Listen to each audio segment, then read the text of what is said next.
Olá, queridos alunos e alunas, segundo ano do ensino médio, eu sou o professor Leandro Reis.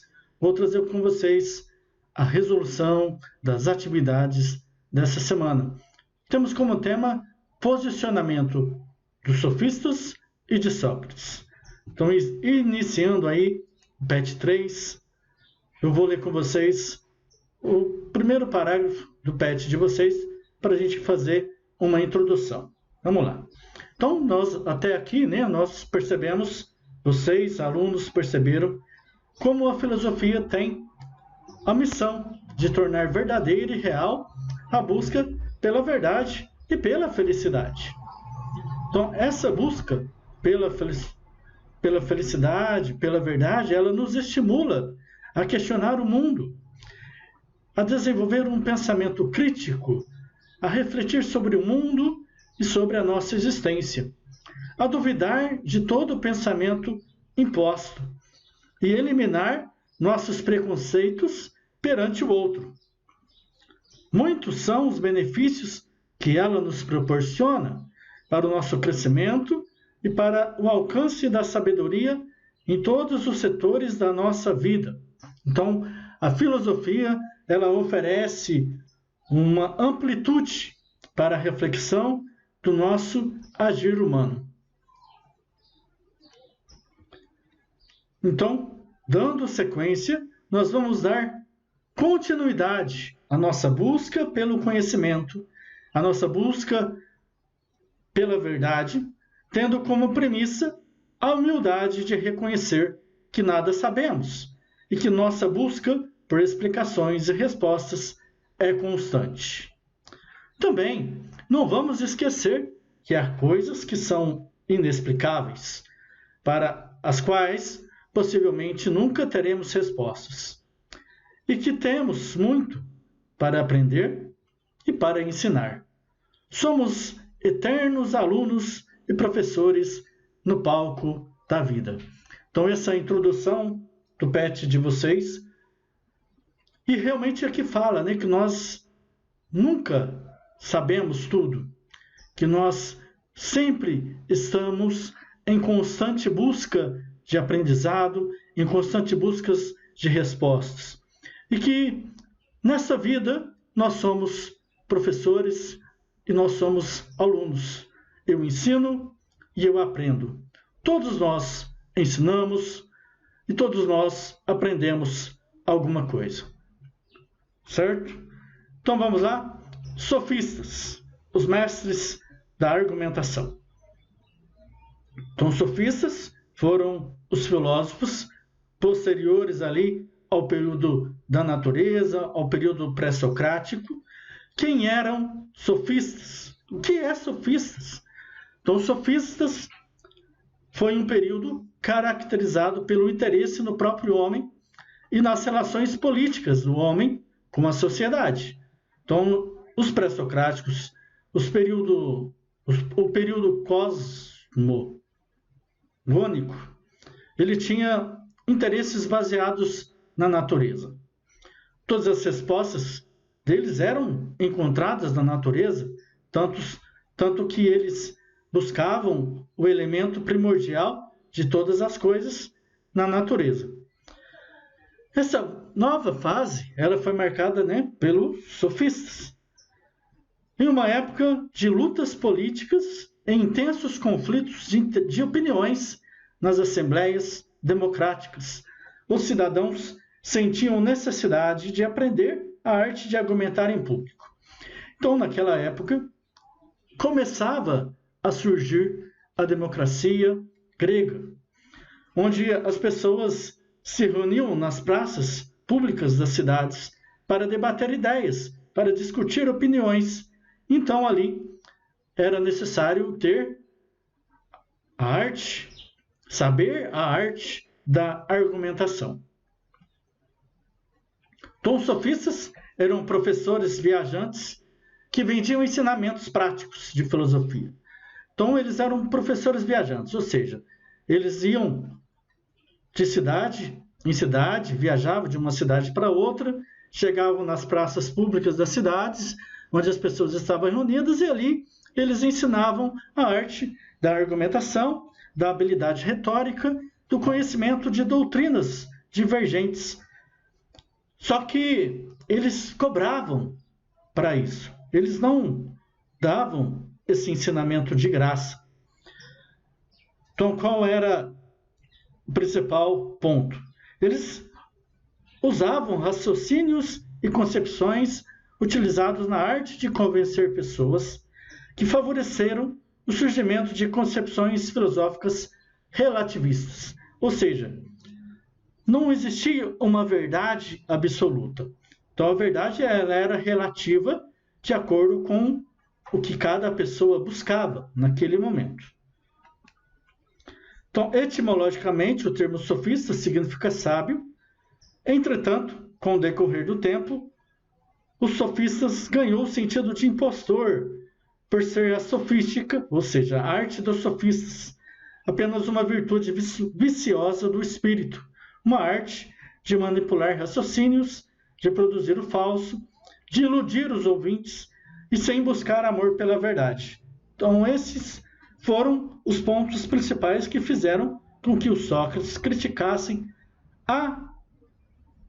amargosamente os sofistas. Então, se usa a palavra sofistas, né? Sofisma, derivada de sofista, para designar um raciocínio aparentemente correto, mas que na verdade é falso ou inconclusivo, geralmente formulado com o objetivo de enganar alguém. E aí um dos principais sofistas da época, Protágoras de Abdera,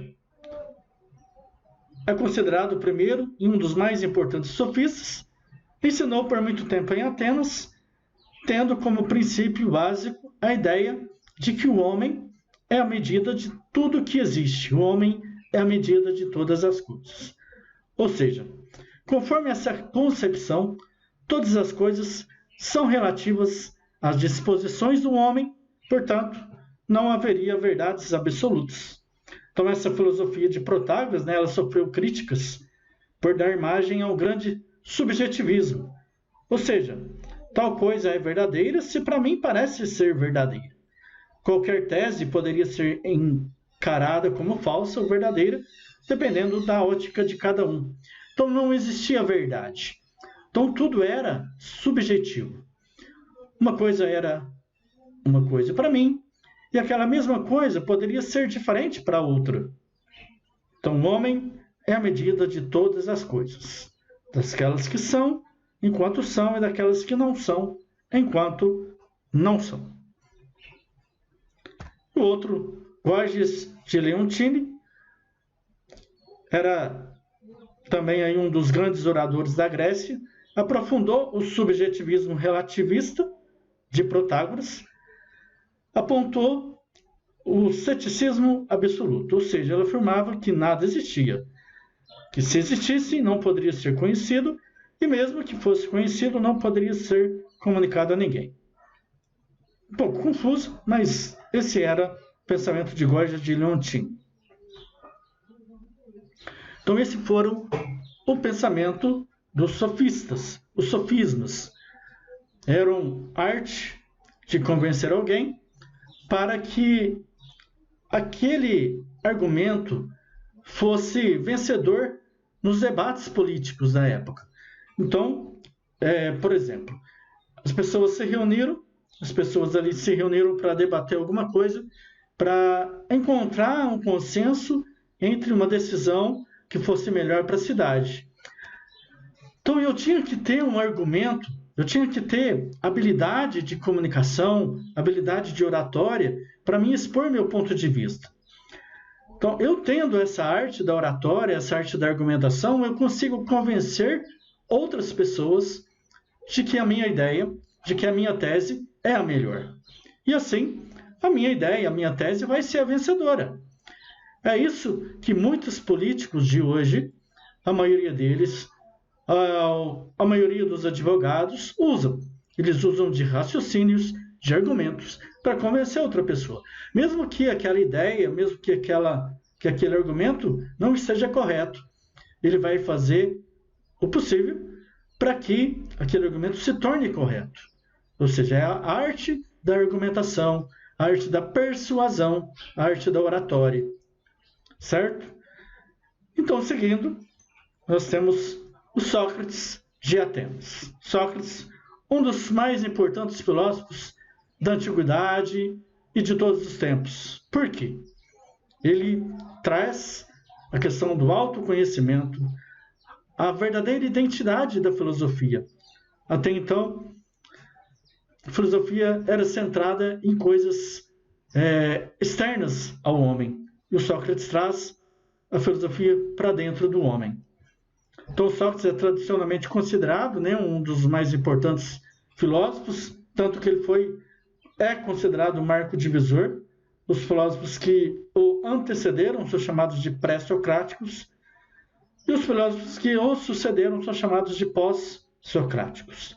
Então, Sócrates desenvolveu o saber filosófico, sempre dando demonstrações de que era preciso unir a vida concreta ao pensamento, unir o saber ao fazer, unir a consciência intelectual à consciência prática ou moral.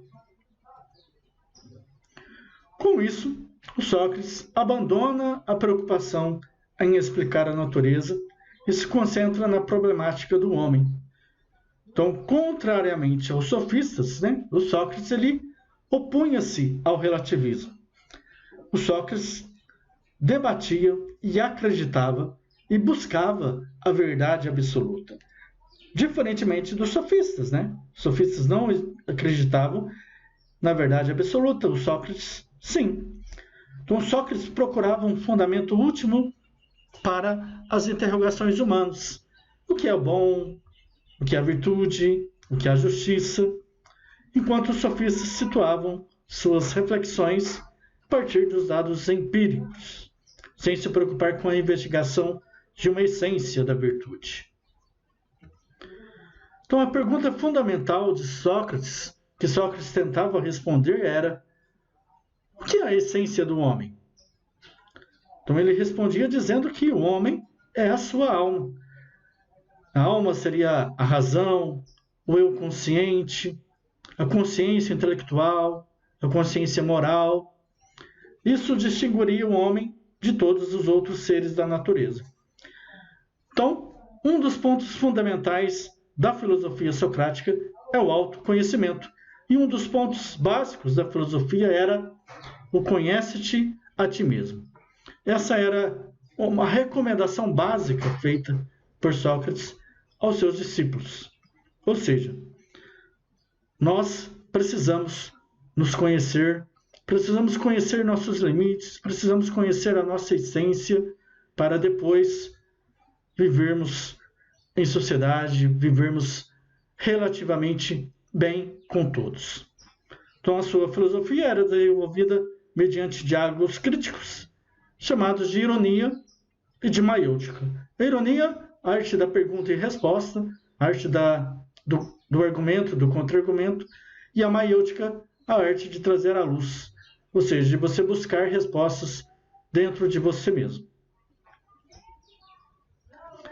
Certo? Então, essa foi uma explicação rápida entre os sofistas e Sócrates. Vamos agora para as nossas atividades. Então, vamos lá. Atividade número 1, Universidade Estadual de Goiás, de 2011. No século V a.C., Atenas vivia o auge de sua democracia. Nesse mesmo período, os teatros estavam lotados, afinal, as tragédias chamavam cada vez mais a atenção. Outro aspecto importante da civilização grega da época eram os discursos proferidos na ágora. Para obter a aprovação da maioria, esses pronunciamentos deveriam conter argumentos sólidos e persuasivos. Nesse caso, alguns cidadãos procuravam aperfeiçoar sua habilidade de discursar. Isso favoreceu o surgimento de um grupo de filósofos que dominavam a arte da oratória. Esses filósofos vinham de diferentes cidades e ensinavam sua arte em troca de pagamento. Eles foram duramente criticados por Sócrates e são conhecidos como... Então, esses filósofos eram mestres da oratória, sabiam falar muito bem, ensinavam habilidades em troca de recursos. Estamos falando desses filósofos que foram criticados por Sócrates, que eram os sofistas. Portanto, letra C. Vamos aqui colorir de vermelho, letra C. Lá, número 2. Sobre a história do relativismo moral, é correto afirmar que na filosofia ela iniciou-se com os sofistas e está presente em afirmações como: o homem é a medida de todas as coisas. Vamos ver as demais? Letra B. Começou com a crítica de Nietzsche à moralidade e seu anúncio da morte de Deus. Letra C. Teve origem nas reflexões morais de Kant e suas alegações de que a moralidade é definida pelas leis morais. Letra D. Surgiu com as grandes navegações do século XV. Letra C. Surgiu na época da mitologia grega. Nada a ver também. Então, a alternativa que mais se aproxima da proposta aí é a letra A. Iniciou-se com os sofistas. Está presente em afirmações como o homem é a medida de todas as coisas. Número 3. Sócrates, grande filósofo grego, formou numerosos discípulos que seguiram diferentes caminhos para buscar o conhecimento real. Grande preocupação socrática era, letra A, interpretar o mundo como sendo espiritual e organizado, segundo uma moral baseada em verdadeiros conceitos universais. Letra B. Compreender as causas primeiras e os fins últimos de todas as coisas, pois só se pode dizer que se conhece alguma coisa quando se conhece sua causa primeira. Letra C. O autoconhecimento que poderia ser obtido por meio da ironia e da maiútica. Métodos que consistem em fazer indagação, fingindo ignorância, para despertar no interlocutor o conhecimento latente. Então, Sócrates realmente fazia isso. Então, de fato, Sócrates era irônico. Ele tentava usar aí a maiútica, o parto das ideias nos seus diálogos. Então, letra C era a correta. É a correta. Letra D, fazer o estudo crítico da história, nada a ver. E letra E, mostrar que todo conhecimento é obtido por intermédio dos sentidos humanos, também não. Então, letra correta, letra C. Então, vamos aqui colocar de vermelho a alternativa.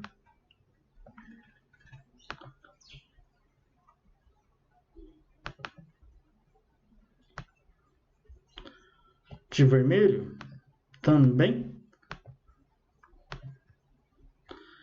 E aqui na letra 3, a letra C. Também a letra C.